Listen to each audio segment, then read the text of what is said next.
What's up, collectors and Transformers into CS? Today when we take a look at Transformers with Cybertron Kingdom Core Class Dracodon, or, well, Green Vertebreak. Nah, I'm just kidding.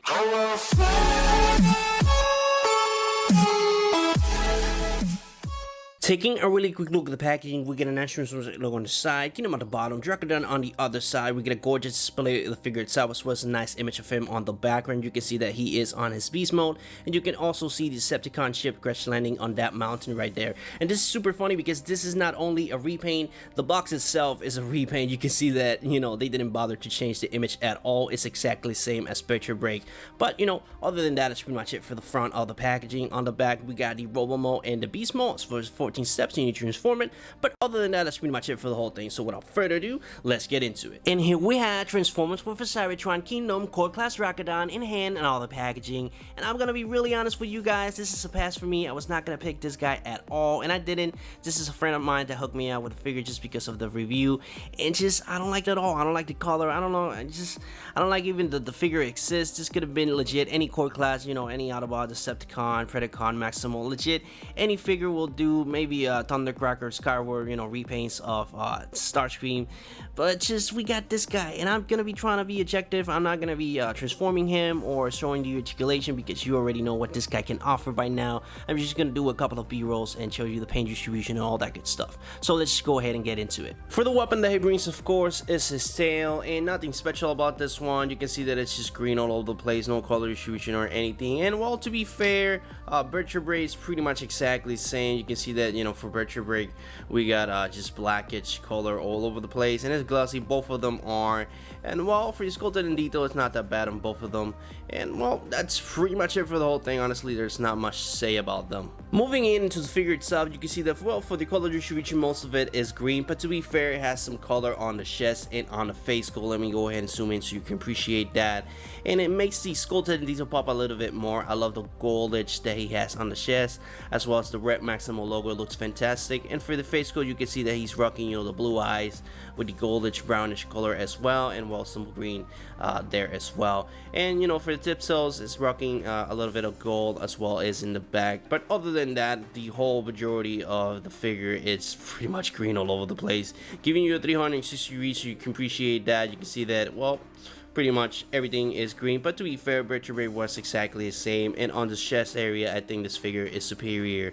And speaking of Vertebreak, let me go and get him here so you can appreciate, the differences that they have. And of course, they're pretty much exactly the same, but on the face and on the chest area, I think Dracodon is way superior, because you can see it's sculpted in detail pop a little bit more on Dracodon than on Vertebreak. Vertebreak is just darker all over the place. And you can see that for his face skull, he's rocking the red eyes with the kind of silver mouth plate, and this one has a little bit more of paint distribution on the face skull. But other than that, giving you a 360 degrees, you can see that pretty much it's exactly the same all over the place. This one is green, and this one is kind of blackish, brownish color. And other than that, that's pretty much it for them. And now for a comparison, so you guys can see how he looks with the rest of the core class. Of course, you already saw Vertebreak, so let me go ahead and get him here next to him.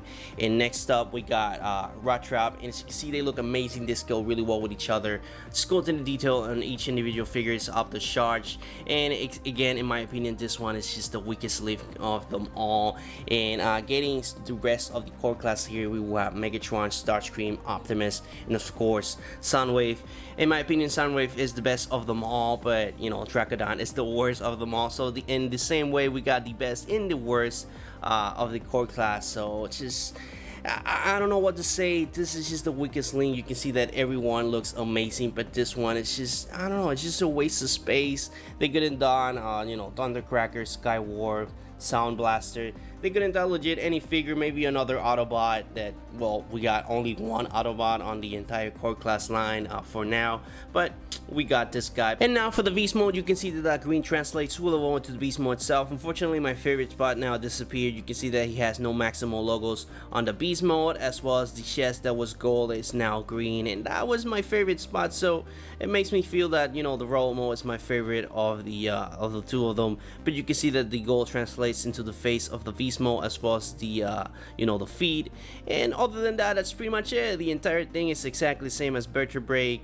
On the face sculpt, I kind of prefer Dracodon because he just makes the, you know, the sculpted detail, those pointy thingamajiggies that he has in the face sculpt pop a little bit more. But other than that, it's pretty much it. Again, I didn't transform it because you already know how to transform it, and the itty-bitties that he has, you know, the articulation, all that good stuff, you already know what this guy can offer. So for those that do not know how to transform this beauty, link is going to be in the description down below, as well as in the upper corner of this video. That video is going to be the Vertebreak video that I just break down everything on detail.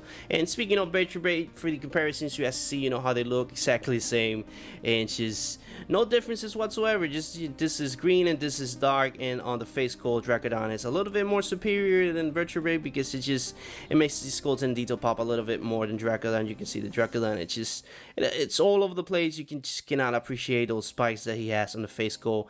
And for the knees or for the feet, you can see that they're a little bit more better on Dracodon than this guy, but it's just my personal opinion. Some people will like it, some people will not, and that's pretty much it for these two. So let's go ahead and jump through the rest of the core class. Here we have Ratrat, and they look fantastic on the beast mode. They scale really well with each other, and they look great.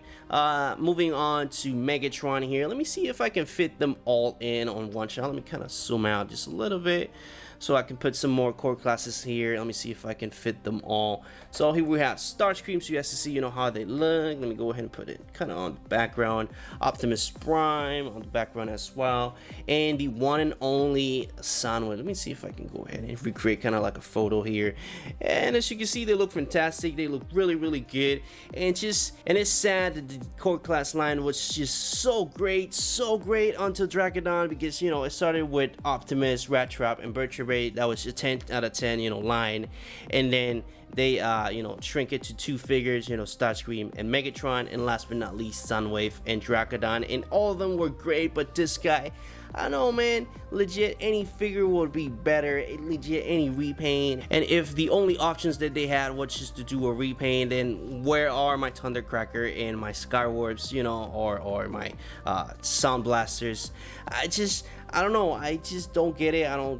I don't know the story of the figure. I don't know if he is an actual character. I really don't remember him if it is, but, you know, if you have that knowledge, of course, leave that on the comments down below. But other than that, that's pretty much it for the whole video. I'm just gonna go ahead and end it here, because to be honest, I'm really struggling to, you know, get words out of my mouth about this guy, because it's just, there's nothing to say about this guy. This is a shelf former, and pretty much everybody's gonna pass on that. If you don't, if you like it, and, you know, props to you, my man, go ahead and get it, add it to your collection. But for me, and for a couple of collectors that I know, it's just a complete pass. But, you know, other than that, it's pretty much it for the comparison. And with all that being said, it's pretty much it for the video, guys. I hope you enjoy it. If you did, please leave a like. It really helps you to algorithm that helps my videos get out there in a while. So if you get any value anime content, please subscribe, and I will see you on the next video. But this is pretty much it for Transformers, for Cybertron, Kingdom, Core Class Dracodon.